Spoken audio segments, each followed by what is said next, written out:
ನಮಸ್ಕಾರ. ನಾನು ಲಿಖಿತ. ಮೈಸೂರಲ್ಲಿ organic oyster mushroom farming and training ನಡೆಸ್ತಾ ಇದ್ದೀನಿ. ಇದು ಲೇಟ್ ಪೋಸ್ಟ್. ಇವರೆಲ್ಲ ಸುತ್ತೂರಿಂದ ಫಾರ್ಮ್ ವಿಸಿಟ್ಗೋಸ್ಕರ ಬಂದಿದ್ದರು. ಲಾಸ್ಟ್ ಮಂತ್ ನಾನು ಇವ್ರುಗಳಿಗೆಲ್ಲ ಟ್ರೈನಿಂಗ್ ನಡೆಸಿದ್ದೆ. ಸುತ್ತೂರಲ್ಲಿ ಟ್ರೈನಿಂಗಿಗೆ ಕರೆದಿದ್ರು. ಇವ್ರುಗಳಿಗೆಲ್ಲ ಅಲ್ಲಿ ಟ್ರೈನಿಂಗ್ ಕೊಟ್ಟಿದ್ದೆ.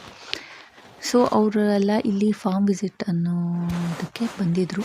ಸೊ ಅವರಿಗೆ ಅಲ್ಲಿ ಟ್ರೈನಿಂಗ್ ಕೊಟ್ಟಾಗ ಹ್ಯಾಂಡ್ಸ್ ಆನ್ ಎಕ್ಸ್ಪೀರಿಯೆನ್ಸ್ ಹುಲ್ಲಲ್ಲಿ ಮಾಡಿಸಿತ್ತು ಆ್ಯಂಡ್ ವುಡ್ ಪೆಲೆಟ್ಸ್ ಬಗ್ಗೆ ಎಕ್ಸ್ಪ್ಲೇನ್ ಮಾಡಿದ್ದೆ. ಸೊ ಹೇಗೂ ಫಾರ್ಮ್ ವಿಸಿಟ್ಗೆ ಬಂದಿದ್ದರು ಆ್ಯಂಡ್ ನನ್ನ ಹತ್ರ ವುಡ್ ಪೆಲೆಟ್ಸ್ ರೆಡಿ ಅವೈಲಬಲ್ ಇದ್ದಿದ್ದರಿಂದ ಅವ್ರಿಗೆ ಹೇಗೆ ಮಾಡೋದು ಅಂತ ತೋರಿಸಿ ಆ್ಯಂಡ್ ಅವ್ರಿಗೂ ಹ್ಯಾಂಡ್ಸ್ ಆನ್ ಎಕ್ಸ್ಪೀರಿಯೆನ್ಸ್ ಕೊಟ್ಟಿದ್ದೀನಿ. ಆ್ಯಂಡ್ ಇಲ್ಲಿ ತನಕ ನನ್ನ ವೀಡಿಯೋಸಲ್ಲಿ ನಾನು ವುಡ್ ಪೆಲೆಟ್ಸ್ ಬಗ್ಗೆ ಮಾತಾಡಿದ್ದೀನಿ. ಹಾಗಂತ ನಾನು ವುಡ್ ಪೆಲೆಟ್ಸ್ನ ಇನ್ನೂ ಪ್ರಮೋಟ್ ಮಾಡ್ತಾಯಿಲ್ಲ. ಹುಲ್ಲಲ್ಲೂ ಚೆನ್ನಾಗಿ ಬರುತ್ತೆ, ವುಡ್ ಪೆಲೆಟ್ಸಲ್ಲೂ ಚೆನ್ನಾಗಿ ಬರುತ್ತೆ. ಎರಡಲ್ಲೂ ಅಡ್ವಾಂಟೇಜಸ್ ಆ್ಯಂಡ್ ಡಿಸ್ಅಡ್ವಾಂಟೇಜಸ್ ಇದೆ ಅದರದ್ದೇ. ಸೊ ಎರಡಲ್ಲೂ ಮಶ್ರೂಮ್ ಕ್ವಾಲಿಟಿ ಚೆನ್ನಾಗೇ ಬರುತ್ತೆ.